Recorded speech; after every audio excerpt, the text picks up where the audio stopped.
សួស្តីថ្ងៃនេះយើងជួបគ្នានៅវីដេអូថ្មីមេរៀនថ្មីគឺមេរៀនទី45កប្រកបនឹងងពីមុនយើងរៀនប្រកបនឹងងដែរប៉ុន្តែយើងប្រើជាមួយនឹងព្យញ្ជនៈពួកអូហើយប្រកបលើកនេះយើងប្រើសំដៅយើងលើកមុនយើងប្រកបជាមួយនឹងអក្សរងព្យញ្ជនៈពួកអដោយមិនមានការដូរសូរស្រៈនិស្ស័យទេលើកនេះយើងប្រកបជាមួយនឹងអក្សรงប៉ុន្តែយើងប្រើជាមួយនឹងព្យញ្ជនៈពួកអូដែលមានការបដូរសូរស្រៈនិស្ស័យចូលទៅដល់ការអានទាំងអស់គ្នាការអានព្យាង្គចូលនឹងងជងពោនឹងងពងតោនឹងងតងណូនឹងងនងម៉ូនឹងងម៉ងរោនឹងងរងយោនឹងងយោងលោនឹងងលងបាទចូលទៅដល់ការអានតារាងទី2ការអានព្យាង្គដដែលហើយលោកគ្រូនឹងនាំអានទីងសូម្ដងទៀតតែលើកទី1នេះគឺយើងអានធម្មតាសិនចាំទីងសូបញ្ចូលគ្នាទាំងម្ដងតាមក្រោយចូលអ៊ីជានឹងងជាងធោឧធុនឹងងធុងលោអ៊ីលីនឹងងលីងរោអ៊ឺរឿនឹងងរឿង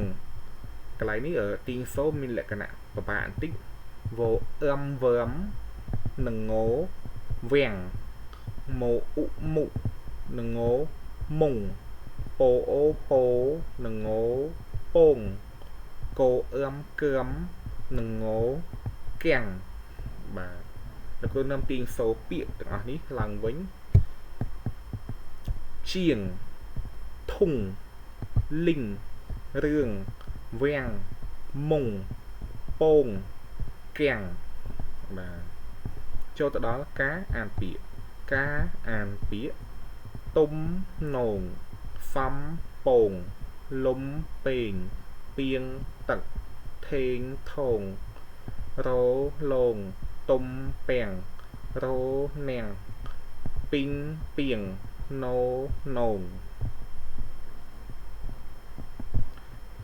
ការអានអត្ថបទខ្លីហើយអត្ថបទនេះគឺរៀងពិបាកអញ្ចឹងហើយយើងត្រូវប្រឹងមើលនិងប្រឹកថាប្រឹងអានទាំងអស់គ្នាពូទៀងដំគងពូទៀងដំគងនៅរោងជាងមីងវងនឹមចៅហៀងលៀងពីងចៅហៀងយកធុងដងទឹកទុកលៀងពីងពូទៀងនិងចៅហៀងយកគងគោចិត្តពីងពូទៀងនិងមីងវងនឹមចៅហៀងរាំលេងអរគុណសម្រាប់ការតាមដានទស្សនាវីដេអូជួបគ្នានៅវីដេអូក្រោយ